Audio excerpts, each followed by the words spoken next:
This is a trampoline, and this surface right here can be considered the space-time continuum. Now, if you put something heavy on this surface or the space-time bends, and if you put a few marbles around it, they're going to start to rotate around this huge mass. Take this real example.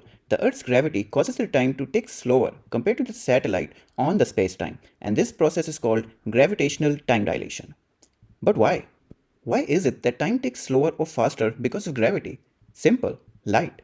Now, when you beam a light on the surface of the spacetime, it moves at the right time. But if you take that same flashlight and put it on Earth, it's gonna take longer because the distance has increased. So it takes time to get out of the curve, or in this case, this gravitational well.